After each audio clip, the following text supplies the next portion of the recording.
Hi friends, Karthik Deepa சீரியலில் ஒரு அட்டகாசமான ரிவ்யூ பற்றி தான் இந்த வீடியோவில் பார்க்க போகிறோம். அதுக்கு முன்னாடி நம்ம சேனலை சப்ஸ்கிரைப் பண்ணாதவங்க கீழே இருக்கிற சப்ஸ்கிரைப் பண்ண கிளிக் பண்ணிவிட்டு பக்கத்தில் இருக்கிற பெல் ஐக்கனையும் கிளிக் பண்ணிவிடுங்க. நம்ம சிவனாண்டி வரவழைச்ச அந்த வெள்ளைக்காரன் தானி என்ன பண்ணுறாங்கன்னா, சாமுண்டீஸ்வரி ரேவதி ரெண்டு பேர தலையிலையும் கட்டையால் அடித்து மயக்கமடைய வச்சிடுறாங்க. அதுக்கப்புறமா செங்கல் சூளையில் ஒரு இடத்துல மறைச்சி வச்சிடுறாங்க. அவங்களும் எரியட்டும் அப்படின்னு. இங்கே பார்த்தோன்னா செங்கல் சூளையில் வேலை பார்க்குறவங்களுக்கு இப்படி ஒரு விஷயம் தெரியாது இல்லையா? ஸோ அவங்களும் எதிர்ச்சியாக இப்படி கொளுத்திடுவாங்கங்கிற மாதிரி தான் நம்ம டானி திட்டம் போட்டிருக்காங்க. இன்னொரு பக்கம் பார்த்தோன்னா ஆஃபீஸை தான் காமிக்கிறாங்க. அங்கே நம்ம கார்த்திக் இன்னும் ரேவதி ஆஃபீஸ்க்கு வரலையா அப்படின்னு ரொம்ப ஆவலாக வெயிட் பண்ணி எதிர்பார்த்துட்டு இருக்காங்க. ஆனால் ரேவதி வர மாதிரி இல்லை. ஸோ அந்த இடத்துல ரொம்ப ஃபீல் பண்ணிட்டு இருக்காங்க நம்ம கார்த்தி.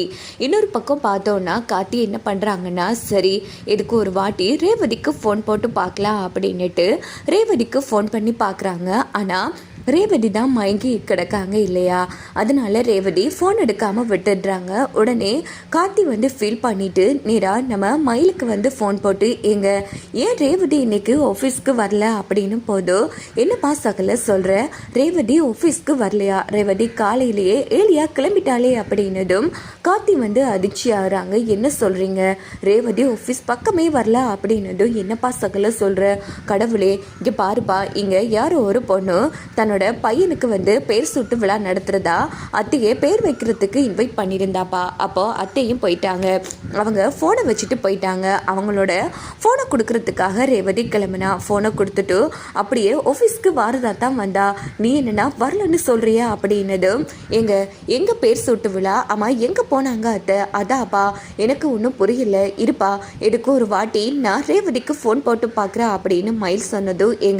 நான் நிறைய வாட்டி ரேவதிக்கு ஃபோன் பண்ணி பார்த்துட்டேன், ரேவதி ஃபோன் எடுக்கிற மாதிரி இல்லை அப்படின்னதும் என்னப்பா சகல சொல்கிறேன், எனக்கு என்னமோ பயமா இருக்கு. வழக்கம் போல அவன் வேலையை காட்டிட்டான் போல, இப்போ என்னப்பா பண்ணுறது அப்படின்னதும், சரி பதட்டப்படாதீங்க, முதல்ல அத்தை எங்கே போனாங்கன்னு சொல்லுங்க, அந்த இடத்துக்கு போகலாம் அப்படின்னதும், சரிப்பா நான் சொல்கிற இடத்துக்கு வா அப்படின்னுட்டு மயில் வராங்க. அதே மாதிரி கார்த்தியும் அந்த இடத்துக்கு வந்துடுறாங்க. அங்கே பார்த்தோன்னா எந்த ஒரு அடையாளமும் இல்லை. இங்கே தான்ப்பா ஃபங்க்ஷன் நடக்கிறதா அத்தை வந்தாங்க, இங்கே பார்த்தா எதையுமே காணும். அப்படின்னா அந்த பொம்பளையும் ஃப்ராடுப்பா. கண்டிப்பாக அத்தைக்கும் ரேவதிக்கும் ஏதோ பிரச்சனை வந்திருக்குப்பா. இப்போ என்னப்பா பண்ணுறது அப்படின்னதும், கவலைப்படாதீங்க, அத்தைக்கு குடைச்சல் கொடுக்கறது யாரு? அந்த சிவனாண்டி தானே, அவனை ஒரு வழி பண்ணால் கண்டுபிடிச்சிடலாம். சரிப்பா நான் இந்த விஷயத்த வீட்டில் இருக்கிறவங்க கிட்ட சொல்கிறேன் அப்படின்னுட்டு மயில் கிளம்பி வராங்க. மாப்பிள்ளை என்ன ஆச்சு?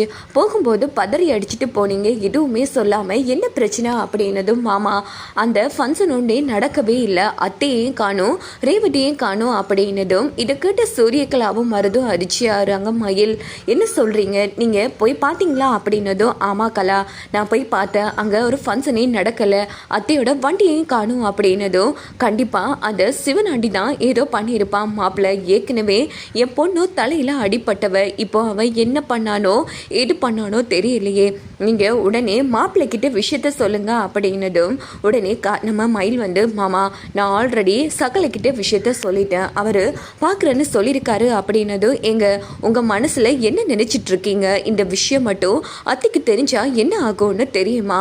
அவங்களுக்கு தான் அந்த காட்டியை சுத்தமாக பிடிக்காது, பின்ன எதுக்காக அவங்கிட்ட போய் ஹெல்ப் கேட்குறீங்க அப்படின்னு சூரியகலா டென்ஷன் ஆனதும், இங்கே பாருங்க, ஏதோ உங்கள் தம்பி கிழிச்சிடுவார் போல சொல்கிறீங்க, அத்தைக்கு நிறைய வாட்டி பிரச்சனை என் சகலை தான் காப்பாற்றியிருக்காரு, யாராலையுமே எதுவும் பண்ண முடியாது, என் சகலை ஒருத்தனால மட்டும்தான் அத்தையும் ரேவதியை காப்பாற்ற முடியும், புரியுதா அப்படின்னதும், சரி அதையும் பார்க்குறேன், இங்கே பாருன்னு, நீ ரேவதி கட்டிக்க போகிற பொண்ணு, யாரை ஒருத்தர் எதுக்கு காப்பாற்றணும்? இங்கே பாரு, நீ என்ன பண்ணுவியோ எது பண்ணுவியோ தெரியா, ரேவதிக்கு உன் மேலே நல்ல அபிப்பிராயம் வரணும்னா நீ தான் அத்தையையும் ரேவதியையும் காப்பாற்றினதாட்டம் இருக்கணும், முதல்ல கிளம்பு அப்படின்னதும் மயிலும் சரின்னுட்டு கிளம்புறாங்க. உடனே மயிலில் மருதும் மருது வந்து கிளம்புறாங்க. உடனே மயில் வந்து ராஜராஜ கிட்ட, மாமா இவன் காப்பாற்ற போறானா கிழிச்சான், அதுக்குள்ள சகலையே காப்பாத்திடுவாரு அப்படின்னு மயிலும் இந்த பக்கம் ராஜராஜனும் பேசிட்டு இருக்காங்க. உடனே கார்த்தி என்ன பண்றாங்கன்னா, சிவனாண்டி வீட்டுக்கு வண்டியை விட்டு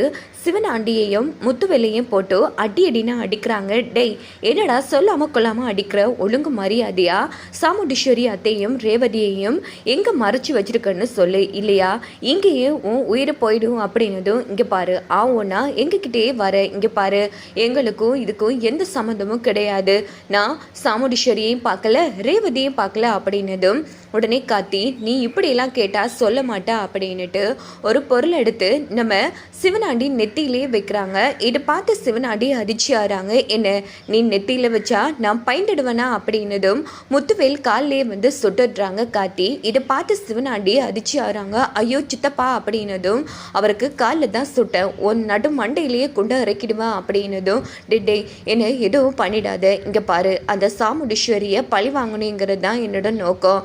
அந்த ரேவதி தானாவே வலையில் வந்து மாட்டிக்கிட்டா, அதனால தான் 2 பேரையும் அடித்து செங்கல் சூளையில் கொளுத்தலான்னு முடிவு பண்ணிட்டேன். அங்கே தான் மறைச்சி வச்சுருக்கேன். உன் பொண்டாட்டியையும் உன் அத்தையையும் முடிச்சா காப்பாற்றிக்கோ அப்படின்னதும் சிவனாண்டியை தள்ளி விட்டுட்டு உடனே காத்தி என்ன பண்ணுறாங்கன்னா, செங்கல் சூளைக்கு கிளம்பி போகிறாங்க. அங்கே ஜானியும் அவங்களோட அடியாட்களும் மறைஞ்சு நின்று பார்த்துட்ருக்காங்க. இந்த பக்கம் பார்த்தோன்னா நேராக செங்கல் சூளை அந்த இடத்துல இருக்கிற இடத்த வந்து கொளுத்து எடுக்கிறாங்க.